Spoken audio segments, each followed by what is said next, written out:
We have another special day today. We have Milton from the University of Tennessee Extension Office. Thank you. And you were here almost a year ago. Right. Did a walkthrough with us. Let's go up this way here. All right. Just kind of generally through our property, kind of telling us about some services and stuff that are available to us.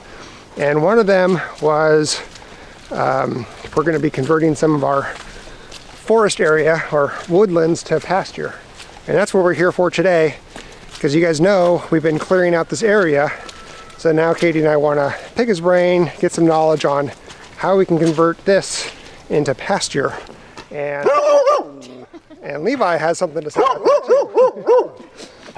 The other thing we want to do here is we want to do a little orchard, and then we have plans for some Airbnb. So we're going to talk to him about that kind of stuff, and I'll have you guys follow along. Milton, the first thing we want to do is we want to talk about how to get some grass growing and the appropriate type of grass for grazing.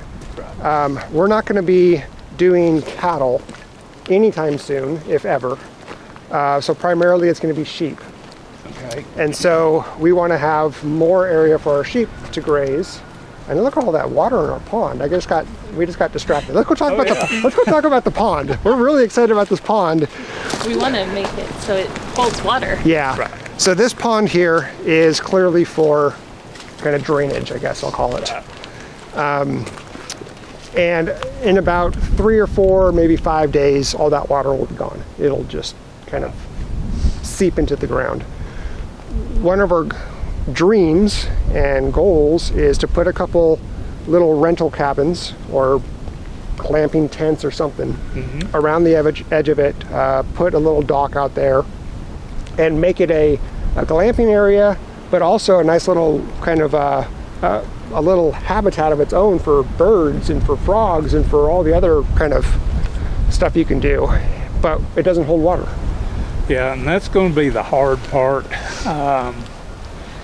We deal with, well, not a lot, but we've dealt with several ponds. Most of the ponds we deal with, it has either a weed issue or it doesn't hold water. So there's a couple of things that you can do, none of them with 100% guarantee, unfortunately. You can use soda ash. There are different amendments that we can mix into the soil and then pack that soil really tightly and sometimes get a seal. It's kind of like putting a clay seal in a pond, and there is clay here, but obviously it's not packing, or we've got a crack, or we've got a rock right below that's got a fissure around it or through it that's letting the water out. The surefire way with 100% guarantee is to put a liner in it. Now that's going to be pretty pricey. The other thing you have to think about is your watershed for this is from basically the tree line to the top of this little ridge here. Anything beyond where your pile is out there, it's going the other direction. So you don't have a lot of runoff. Right. So we do have the gutters from that barn. Once we get the gutters back on it, it does pipe. There is a pipe underneath to catch the runoff. Good. As well, to kind of help. And that will help. Yeah. That will help. But with the minimal area that you have to collect and put water here, you may be better off with a liner because you're going to have zero leakage. The soda ash, some of the other soil amendments, we're talking about 4 or 5 pounds per square foot. So we're talking about a lot of it. And everybody thinks, well, the liner is going to be the most expensive.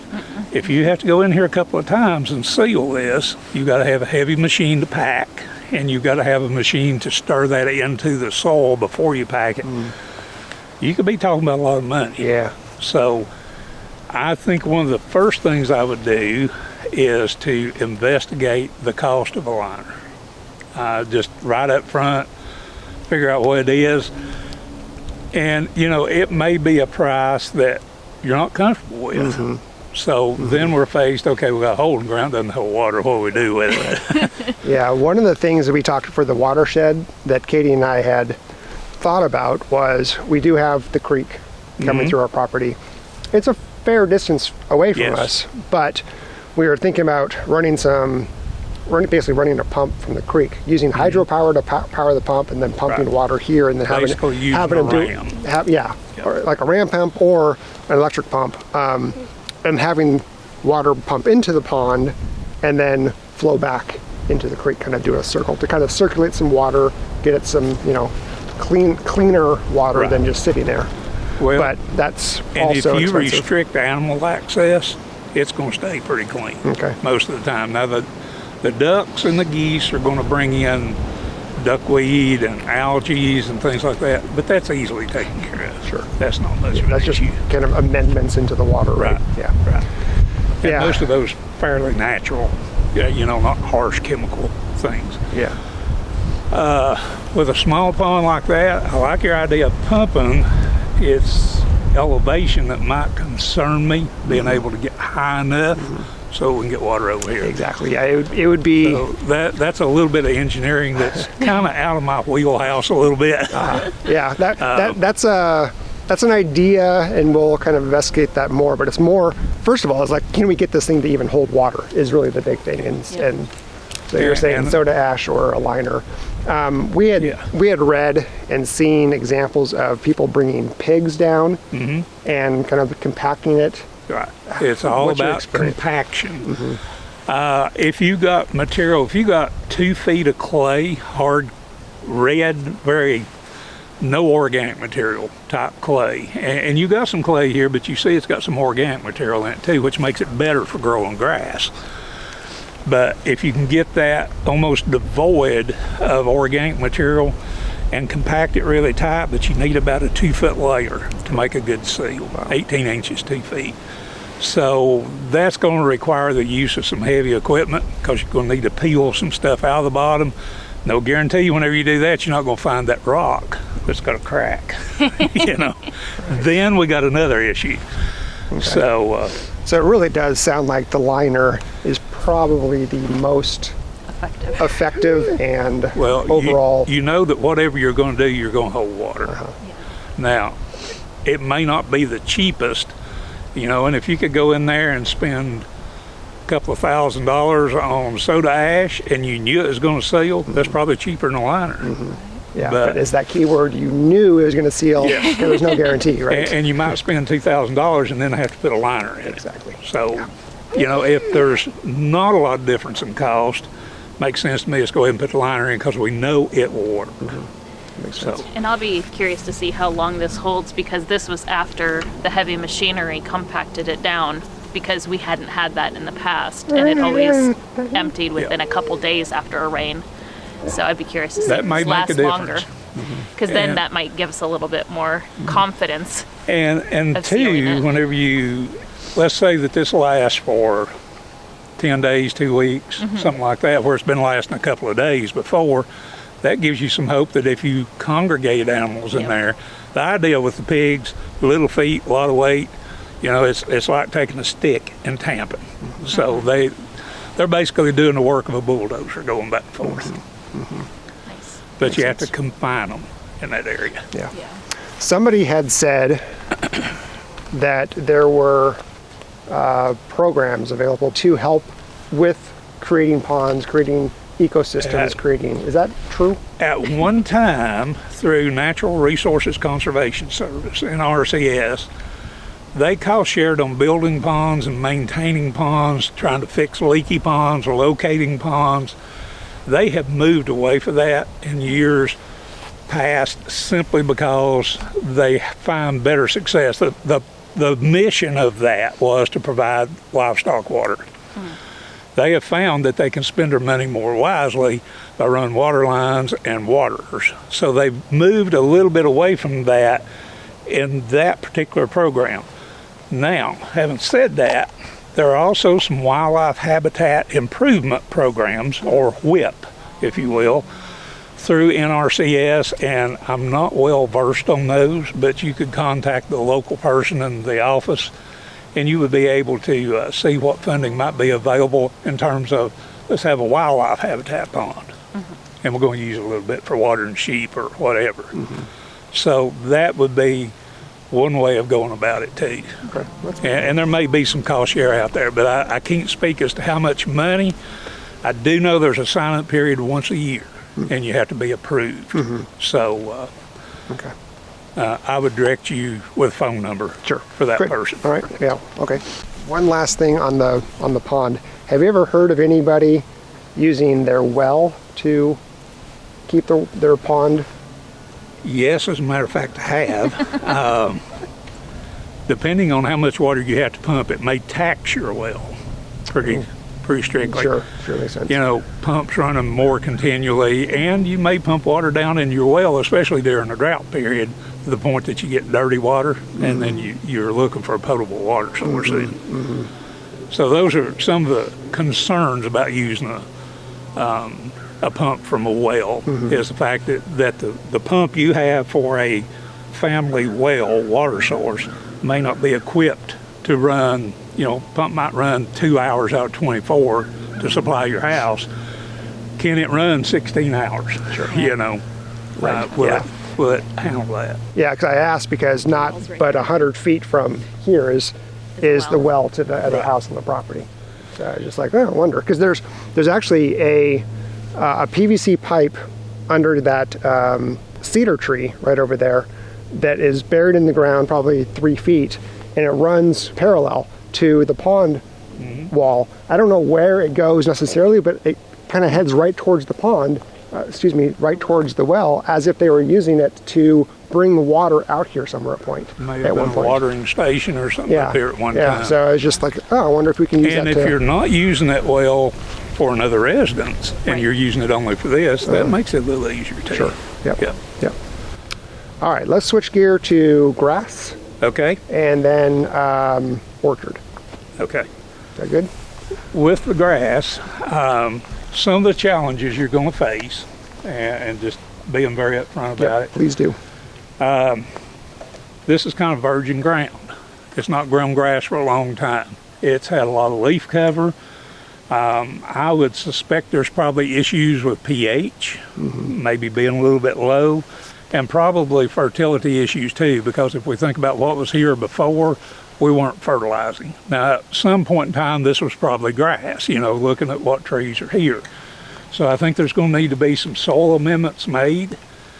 By taking this cover off, you've also allowed sunlight into the ground, so you're going to see some weeds. Okay, so we want to get rid of the weeds before we really put a bunch of young grass out here. So kind of a long term, you know, everybody wants it to happen tomorrow, but successfully it probably is not. We need to get a soil test. We need to find out pH. We need to know if we need to amend that pH. We need to find out about phosphorus and potassium levels, because grasses are heavy feeders on potassium. So we can start amending that. We always have better luck with grasses seeded in the fall as opposed to seeded in the spring. So having said that, we may need to plant something out here as a temporary crop. Like a cover crop or something to bring some of that nitrogen in and some of the... Well, to bring some of that stuff in, but to mainly prevent any erosion in the meantime. And it needs to be a crop that we can come in the fall and kill it out with tillage, chemical, whatever we choose to use, and then seed our grass.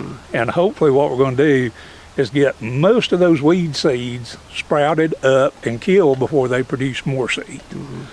So there's two ways of doing that. Of course, we can do a chemical spray, and if you choose not to go the chemical route, tillage.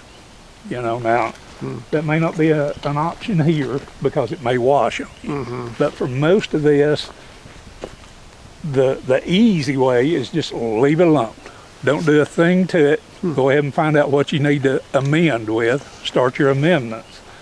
Let the weeds pop up, till it, kill the weeds. Let the weeds come up, till it, kill the weeds. And then by fall, we've got, hopefully, that mythical, clean environment. And then we come in with our grass seed. Okay. And what kind of grass would you grow? I would go with fescue. And my reasoning for that, there's always a concern about the endophyte and fescue, the Acremonium scenophyllum. It does cause issues with animals.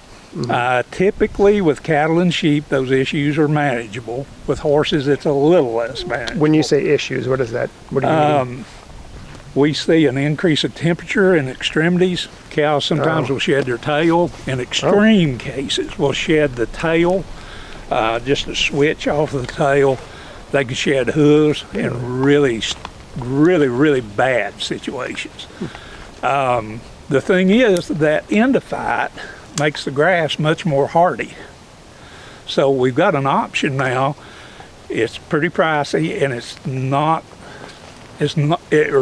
it requires more management than regular fescue, and that's called friendly endophyte. So what we did, we went in and we took the part of the endophyte that is negative toward the animal out. We left the part of the endophyte that is positive toward the grass in there. Interesting. So if we can maintain a pure stand of that, we don't have negative effects on animals. Interesting. On lambs, feeder calves, things like that, it might cost you 1/10 of a pound or 2/10 of a pound to gain a day on a 600-pound steer. If you got 2 of those, that's no big deal. If you got 100 of those, that's a lot of weight you're losing every day. So that's where it becomes an issue. With mares, it's thickened placenta, it's agalactia, or lack of milk production in those mares. And sometimes they'll foal with a dead foal, typically because that foal can't break the placenta whenever it's born. So they're manageable. But the thing is, with the old Kentucky 31 fescue, it can grow in areas that are compromised. And by compromised, I mean maybe fertility is just not perfect. Maybe pH is not just perfect. And fescue like sunshine. We're going to have some shade here. So that's going to make it a little tougher. Most of these trees are still coming out. We just have, Okay. Yeah, I mean, this is all just the black ones that are cherry. marked or staying. Right. Yeah, and then we have, unfortunately, a lot of ailanthus. So most of this is going to be Gone. Okay. just open field. That will help you, even with the fescue. The Kentucky 31 tolerates shade a little better than some of our other forage varieties, but that would be my reasoning for picking the fescue and seeding just straight fescue in the fall. Don't put any clover in it, at least not yet. Let's wait and see what our weed issues are, because we can always go back and just overseed clovers. Okay. But we got clover out here, and we got broadleaf weeds, and we spray for the broadleaf weeds, and we wiped out our clover too. So Right. we don't want to sow in until we feel pretty confident we've got the weeds at bay. Okay, so this is going to be a multi-stage process. It's going to be a multi-year. And multi-year Yes. process. Okay, which is probably fine because we still need to talk about the orchard that we want to do, if there's a viable place for it around here. And then we still have to figure out what we're doing with all of the Airbnbs and stuff. And so we got some time to really kind of figure this out, but it's Well, and I don't want to leave you with the thought of, okay, I'm going to get the trees out and I'm going to sow this fall and it's going to look like a yard next year. Right. Probably not. We're probably going to have to come back and patch a place or okay. two. Yeah, and plus we have, like I said, we have so much ailanthus that we took out of here. We're going to be killing Sprouts. It's going to be sprouts coming and back. yeah, probably in a vengeance. Yeah. So, okay, that's just good to know. So basically, we're going to need a tiller because we're going to be doing quite a bit of tilling. Right. Or you can do a disc. Or a disc, will okay, work disc, too. yeah. And, you know, depending on how much budget we want to put toward pond, grass, that type of thing, yes, a rear 3-point tiller would be wonderful. But we can take a $200 disc and do the same thing. Okay. Yeah. We just can't do it hardly as easily, and it's not hardly as pretty whenever we're done, but see. it accomplishes The our purpose. same end Yes. result. Okay. One thing you might think about, what's your plan for stump removal? So Or we're gonna Is it come in here. natural or is it mechanical? It's gonna mechanical. Okay. Mechanical. Yeah. Then you probably won't need to treat stumps, but anywhere you cut some of these off that might sucker back on you, you can use Tordon. RTU stands for ready to use. Yeah. And once you cut that off, while that's a wet cut, you know, like that day, you put that on there, it soaks into the cambium layer and will kill it. Okay. Dead. Tordon. Right. And it is a ground sterilant, so you don't want to just, you know, lay it to it and get a dead spot that big for 3 years. But Would that also work on the ailanthus? anything that whenever you cut it off, You come back while that's still a really fresh cut, Yeah. and just cover that cut surface. Yeah. Okay. Well, anything else that you can see that part some of your wisdom that we're not even thinking about? Like, you know, that we're obviously very new to this. So we don't even know what we don't know, let alone what to ask. Right. Right? Well, I think going back to this particular area here, I think we probably need to have in our plans to get some type of soil tillage started before too long. Okay. There are some options of things we can plant during the summers, and there are pluses and minuses, and kind of the way I convince myself of stuff, I just talk about it, you know. So we can put soybeans on here. That's going to be good for soil health. It's going to fix some nitrogen. It's going to kind of aerate the soil because we've got a deep root system. Doesn't require a huge amount of fertilizer, so it's relatively low maintenance because we're not growing it for the crop, we're growing it for soil health. Soil, So yeah. we're not looking to get beans up here and Yeah. yield 50 bushel an acre. Right. The downside of that is that if we've got a lot of broadleaf weeds we need to control, we've immediately eliminated that possibility if we want to save the beans. Oh. Because then we got to come in and do something about the weeds. Whatever we do about those weeds, it's going to destroy the beans. Yeah. But the beans would be better for the ground. We could come in with a sorghum Sudan hybrid called Sudex. You can put that in here. It's a grass. You can fight broadleaf weeds in it. The root mass does good for the ground, but it's a heavy feeder on nitrogen. It's a heavy feeder on phosphorus. It's a heavy feeder on potassium. So we're actually pulling nutrients out of the ground we're trying to build up. Yeah. So I hate to use the word rob nutrients, Well. but it kind of does. And, you know, the beans, even though we're not after a crop of hay or a crop of beans or anything else, might be a good bet on some of this. And will you get a really good crop? Probably not.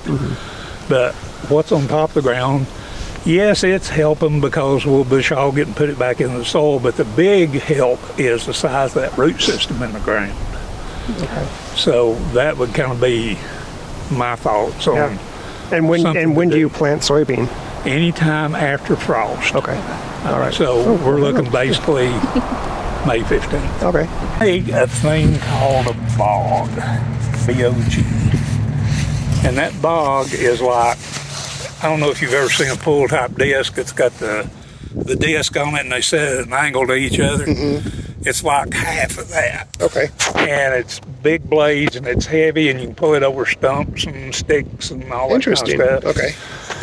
And I don't know if you could even buy a new one nowadays, but they're sitting around on a bunch of these different farms.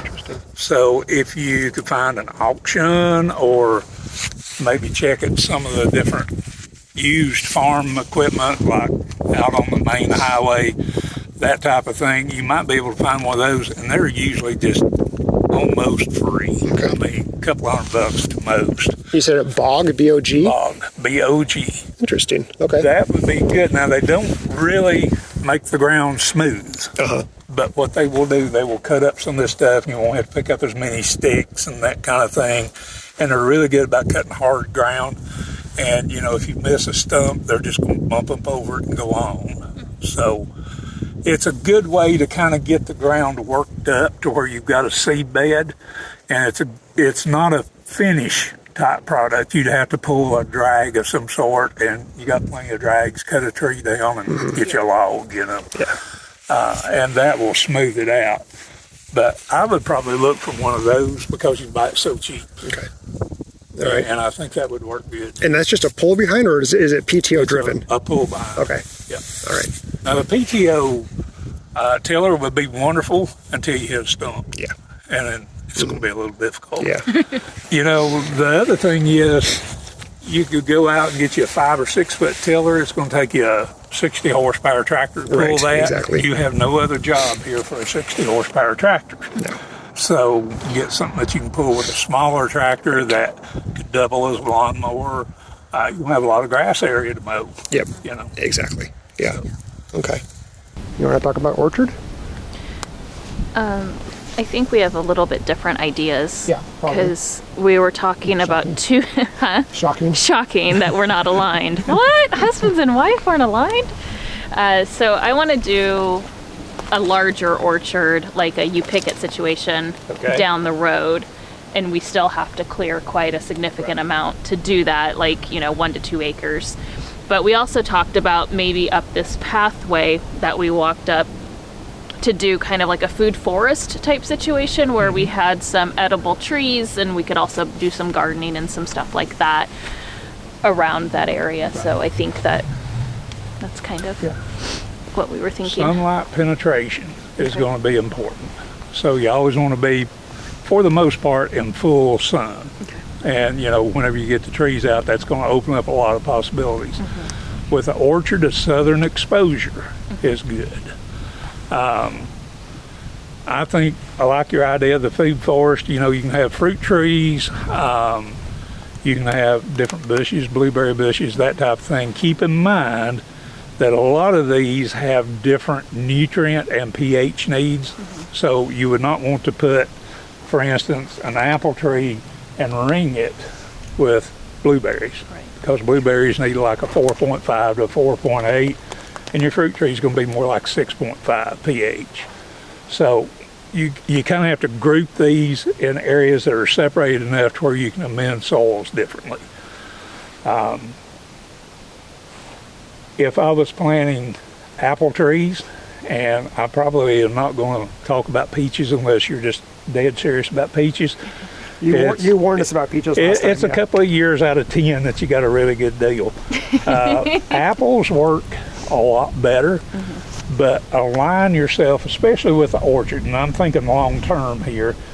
When people drive in your driveway, they need to see apples all the time, okay? So we've got apples that ripen all the way from June to October.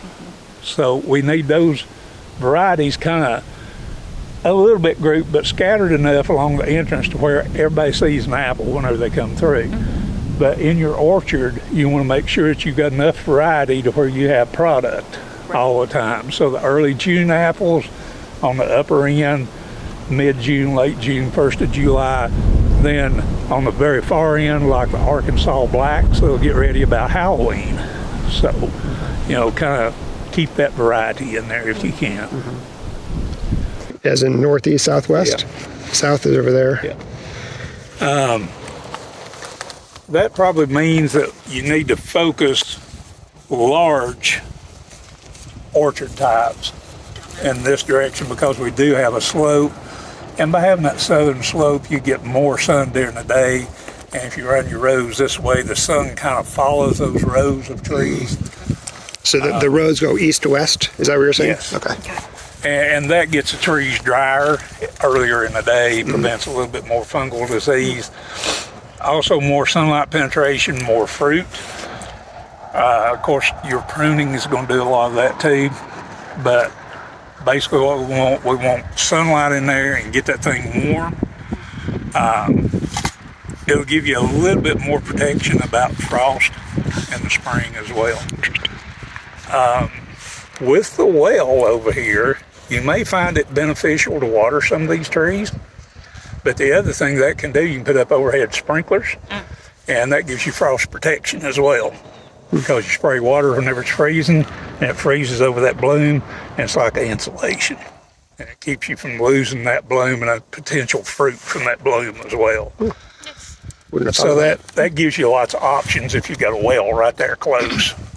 I would probably I would not go with dwarf trees. The ideal thing would be standard trees. You got a degree of liability if you're going to pick your own. Whenever you do that, people falling out of trees, people tearing your trees up, trying to climb them. So I would probably go with a semi-dwarf on that. The dwarf trees, the root system's not going to stand up to a lot of wind, and it's a short-term tree compared to a lot of these others. Some of our late apples, as a standard tree, you could be looking at 30 years of production. On a dwarf, and homeowners that have those trees and pay a lot of attention to them will say that's not true, but in a full-scale production, a couple of acres, something like that, you're probably looking at 10, 12 years on a door. So I'd probably stay off of both ends if I was doing a pick your own. But what you may choose to do is kind of intersperse standard and semi-dwarf and just do the harvest yourself on the others, to have, because you're going to have a certain clientele that comes. I'm not going to go pick apples, but I'd buy a bushel if you had them, Exactly. So that will help you out some too. I think the other questions, at least that I have, because we're getting ready, obviously, to start planting and seeding. And we still don't know where we want to live on the property. Right. So we're still kind of, picking some places. So we're trying to find where we might put a decent sized garden that we want to go much bigger than we did this year. This year we had just two small, like maybe just one drag mark behind a tractor space. It was like maybe 3-4 feet, a tiller. Right. Yeah. And it was maybe 12 foot long. We had 2 of those and we had 3 raised beds, and that's all we had. It was 25 feet long. Oh, it was 25 feet long? Okay. But still. And then, so what I want to do is supplement a lot more into the feeding of our hogs and our sheep as well. So having larger pumpkin gardens, larger, different squash and things like that. And then, of course, some of the things for the sheep as well. So we're trying to kind of think of where that might make sense. And what types of things to plant. What are the best kind of Livestock. Short-term, you're going to have a cleared area that you're wanting something growing on anyway here, but it might not be a place where you want your forever garden at. Just out from your house, I remember a flat place that obviously has been used as a garden before that is quite spacious. The trees around it is going to be a little bit of an issue, but probably not huge. That's where we have our sheep and our chickens currently. This area right here would be a perfect place for a garden. I mean, you've got some southern exposure.